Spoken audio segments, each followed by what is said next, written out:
You are listening to the Garlic Fries and Baseball Guys podcast. Sam Lubman here with Joe Shasky. We come at you every week with all the best Giants content out there. Make sure you're liking, reviewing, subscribing, and sharing. Tell everybody you want to know, because we're really rising up there on those podcast numbers, and we want you to be along for the ride. Now, we're talking about, how can you improve the walk rate, doing that at the big league level. Let's talk a little bit about what we want to see from Casey Schmitt, in terms of just the expectations that are on there for him. I do feel like, again, we hyped him up a lot. Bonte said on the show, you guys got me all psyched up for Casey Schmitt. He better be really good, blah, blah, blah. I do think there's a level of, there's excitement. I don't want to tamper the excitement at all for Casey Schmitt. But at the same time, I think we should also make sure that we're being kind of realistic in terms of what we want to see from Casey Schmitt at the same time. Sam, he's not going to bat 450 for the whole year. Oh, no, obviously. That's not sustainable. I'll start here, and you tell me what you think of this, Sammy. Yeah, go ahead. 275. If this guy bats 275, wouldn't that be unbelievable? Oh, absolutely. I mean, I look at it, again, I remember when Brandon Crawford came up, there was a lot of excitement about him. He was one of the, he was a not super rated prospect. He was a highly regarded prospect. And again, kind of not really known for the bat, but could still put the, bat in the ball, and great defensively. Very similar to what we're hearing about Casey Schmitt. Now, again, we knew we recall the growing pains that Crawford had. They were defensively, they were offensively. He still figured them out. When you're talking about, I guess, more long-term expectations for Casey Schmitt, if he could kind of have a career that is similar to what Brandon Crawford had, but maybe with a little bit better of a batting average, I'm signing off on that. Right now, if future Sam appeared right in front of me, said, hey, I just came from 15 years in the future, and this is what Casey Schmitt did. It was like Brandon Crawford, but a little bit better hitting. Awesome. I'm really excited for that. I will take that. Not every prospect needs to be a future Hall of Famer. It's great if they are. I mean, not every prospect can be Buster Posey, but just can be a legitimate contributor in the lineup every day and be better at helping this team win baseball games, and don't do a whole lot that makes this team lose baseball games. His rookie year, I'm looking at it right now. Brandon Crawford. I'm going to go through the years. In 2011. He batted 204. I'm sorry, we're getting. I think hopefully do a little bit better than that. Well, I'm looking at this. By the way, I'm getting some really bad feedback. That's not good. Anyway, I'm looking at, he batted 204 his rookie year. 2012, 248. 2013, 248, 2014, 246, 2015, 256, and then in 2016, 275, back down to 253, 254, 228, 256, 298, down to 231, and then this year 160. The point that I'm going at, he's an elite defensive player. No one denies that. He's always been around 3 or 2 strikeouts to 1 walk. That's about his ratio, somewhere in that range. And he wasn't a high walk guy. He just never was. Casey already has a better bat than Brandon Crawford. I'm willing to say it. Will he be the glove that Brandon Crawford is? And that's a tall task to ask. I mean, that the reputation suggests that he is. You're seeing him kind of working with Crawford. So, I mean, I'm willing to set the expectations really high for Casey Schmitt in the field in terms of what he can do with the glove. And there's going to come times he's going to have growing pains on defense. I remember at the start of the 2012 season, Brandon Crawford, he was having a rough time in the field to start 2012. And then that fall, he's turning some of the most incredible plays I've ever seen in the World Series. So, and I think you mentioned this last segment, you got to keep Schmitt in the lineup. Let him go through these struggles. I think that's the worst thing the Giants could do, is bring him up here for 3 weeks. And then when he starts to go south, all right, you know what? Head back to Sacramento. I don't think that would be a good idea for the Giants to do that. This is the difference between Casey Schmitt and David Villar. We can kind of maybe compare those two a little bit. Casey Schmitt is a very highly regarded prospect the Giants drafted. Yeah. I think he was a sandwich pick, second round pick in that 2012 draft. They put a lot of stock into him. Whereas David Villar, they just kind of they brought him into the system, and he kind of blossomed while in the system, and then he turned into a highly regarded prospect. When a guy like that comes up, like Villar comes up and he struggles, you never really expected him to be a major part of the future in the same way that you're expecting Casey Schmitt to be. So you can kind of send him back down, get him some work, let him kind of rediscover his stroke, and then bring him back up. But a guy like Casey Schmitt, a guy who you draft with the desire to say you will help be a guy in this lineup someday, then let him be a guy. Let him figure out how to be a guy. Remember in 2011, Brandon Belt, he was yo-yoing up and down all year long. And I honestly think that really screwed him up that year. And that was another guy who going into that season, Brandon Belt was on some rookie of the year watch lists. And I thought the Giants absolutely botched his rookie year with, I think 3 times they called him up and down. It's hard to get a groove there. Let's let Casey Schmitt work through his flaws, work through his kinks, because the league will start adjusting to him. Let him figure out how to work that adjustment. Yeah, it's a really good point. Sam, they have to let him kind of work through it. And, as you compare and contrast him in VR, I don't know what to make of VR. Like, I really don't. I really don't know what to make of what happened with VR. He popped and he was hitting home runs. The strikeouts have been through the roof over the last month or so. And I think it was appropriate to send him back down. I can understand where they're coming from. I mean, I'm looking at his numbers right now. He's batting 148 with 33 strikeouts and only 8 walks.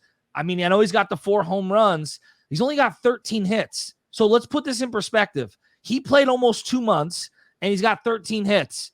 And Casey Schmitt's played a week. He's got 11 hits. Yeah. Right? So the bat is going to keep Casey Schmitt in the lineup. I think the glove gives him the opportunity. The bat will keep him in the lineup. So he's going to have to hit. And on this team right now, anything over 220 is excellent. I mean, let's call it what it is. No, absolutely. And I agree there. And this is where kind of the Giants are going to have to avoid panicking here, because I think they gave David VR a long leash. I think I'm not outraged. Are you? Oh, no, not at all. I like seeing, it was frustrating watching VR struggle more in that I want to see him do well. He's such a great guy. One thing I really like about David VR is, first off, incredibly nice guy, incredibly just wonderful man to talk to. He kept the defensive intensity up while he was in the field. It's so easy to let when the hitting goes, it's so easy to lose focus on the defense. And the fact that he could be, mature enough as a big leaguer to separate the two, that's a positive sign. I do know with the VR that he's a guy who he needs to have his mechanics in sync. That hasn't really been there. I know they want him maybe to kind of go work on some things, maybe down the lower levels in terms of just how he does his swing and just kind of the certain parts of his body that he moves there. So I understand that. With Casey Schmitt, though, when that adjustment comes, it's going to be incumbent on the Giants, I think, to really avoid hitting the panic button there. Yeah. And I think you're already starting to see kind of teams when you show up to the big leagues and immediately you're being compared to Willie McCovey in terms of the results that you're doing, the league's going to take notice. And you saw it kind of the Diamondbacks. He struck out 3 times yesterday, and they were throwing a lot of pitches outside the strike zone. I think that's what they're going to try and do. Well, again, sorry, yeah, you want to go? No, I was going to say, I think if you didn't re-sign Wilmer Flores, and Wilmer's fine. I mean, he's fine. I'm not here to complain. I know he's a stopgap.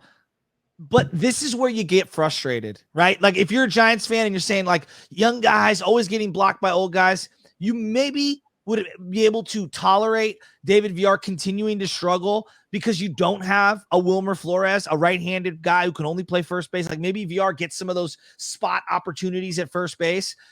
Wilmer's just better than him right now, which sucks. I mean, it sucks to say out loud, but if you didn't have Wilmer, maybe you allow him a longer opportunity to fail at the big league level.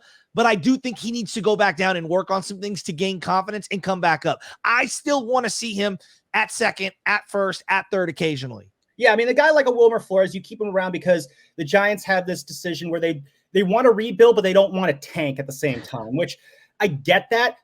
As a fan, the last thing I want to see is the Giants lose 100 games. I really don't. It's why? Why does that matter to you? I have an arbitrary figure, but the Giants in their whole history have won 100 loss season. This is 160 years of Giants baseball. Only once have they lost 100 games, and that was around 100. They didn't go above that. And I do think there is something to say about just your organizational history, that if you can only have that 100 loss season, it's a small thing, but it means to me personally as a fan, like, you should not drop that low. A team like the Giants with this much money, with this much resources, should not be a 100 loss team. The Dodgers, they haven't had 100 loss season since, World War I hadn't even happened yet since their last 100 loss season. The Yankees have never had one. I mean, you look at a team like the Cardinals. Can you remember ever the Cardinals having a 100 loss season? I mean, these are the elite pillar franchises of Major League Baseball, and the Giants should absolutely think of themselves as one of those organizations. Let me give you the counter. You have small demerits like that, it takes away from that shine. I think the Giants should just hold a higher standard. Does anyone care that the Astros lost 100 games now? I mean, probably not. Does anyone care that the Red Sox have lost 100 games a variety of times? No. They've got 4 championships. 2000. The flip side of that coin that I'm tossing there is that, and this kind of leads me into my next thought. Yeah. I would be willing to soften my stance on that if the Giants are willing to just bring more guys up from the farm system. And it's like, you know what? Just bring the kids up, let them play. And I kind of wrote about this for the station last week, because Casey Schmitt kind of present a chance for the Giants to rewrite the narrative on their season. I brought this up here on the pod, but basically with Schmitt, like, you know what? Let's just bring up some other guys. Let's bring up Matos. Let's bring up Ramos. Let's bring up Kyle Harrison. Let's bring up. I don't think Harrison's ready. And I'm not one of these people to say this guy's not ready. Look at his game logs. You're looking at a guy pitching 3 and 4 innings at a time. I don't think he's ready to contribute. Now, that being said, their bullpen stinks, right? So if you didn't want him to start and you wanted him to, like the other day, they did a spot start on Brebbia. Why? I'm not even a huge Brebbia fan, but he's one of your most productive bullpen arms, and you're going to start him? Like, if that's what you're going to do. They used him as an opener last year, so I was surprised about that too. I kind of texted friends of mine, like, what the heck's going on here? Yeah. Start. I thought we weren't doing bullpen games this year. And the response I got was, well, Alex Wood might be following him. I'm like, okay, Wood's coming back from injury. They want to get an opener just to kind of give him a little bit of a softer runway for when he makes his return. But then they go to Ross Stripling, and then it's like, now what are we doing here? Kyle Harrison will be great. The problem is a lot of these guys we want to see is that they're not on the 40-man roster. No. So, and there's going to be some 40-man roster configuring that they would have to do to bring some of these guys up. Like, they're not going to move off Stripling or Minaya, and we're going to talk about that in a little bit too. Why? They've invested a lot of money into them, and they're gonna be patient with them. I know that's just how they're gonna operate. On your deals. Well, they're on option deals. They need them to pitch well this year. I know. I'm looking at your incredibly disappointed face as I say this. And let's have this conversation then about these free agents, because I'm looking at this right now. Like, you were talking about JD Davis and you're frustrated. JD Davis is tearing the cover off the ball. I watched him in batting practice Saturday. He smoked 4 balls, smoked them, had nothing to show for it. JD Davis is the least of this team's problems. Like, I really like JD Davis. Is he a stopgap? Probably. Conforto. He's got 23 hits on the season, 120 at-bats. He's batting 193, all right? Conforto, I see what they see. Like, he's got 7 jacks, but he's a feast or famine guy. He's been more famine than anything else. Wilmer Flores, stopgap. Mike Yastrzemski was promising. Now he's hurt, okay? I'll get to catcher in a second. Jock Peterson, like 235, couple of home runs, Mitch Haniger, batting 179, right? Like, their free agency situation has been pretty bad. If anything, Estrada's keeping them afloat. JD Davis is keeping them afloat. Casey Schmitt as of late. And then their catching situation is horrible defensively. It is horrible defensively. I watched Blake Sable and Joey Bart make mistakes in the Saturday game. Just bad. Yeah. Outright bad. It's you're trying to teach a new catcher. You're going to have to live with those growing pains. You don't have to, you might have to live with those growing pains for a while. I like it when Bart's behind the plate a little bit more just because he's bringing some defensive juice there. He's a lot better at throwing guys out. I think he's gotten much better at framing pitches. Bart is, I think, noticeably improving on defense. I do think he will be a defensive first. His defense will be better than his offense. Did you see the play? Did you see the play on Saturday when he dropped the ball? There was a guy stealing second base, and he didn't even slow down. He went second to home. I've never seen that in a big league game. That's little league type stuff. And then Blake Sable comes in, and the same thing.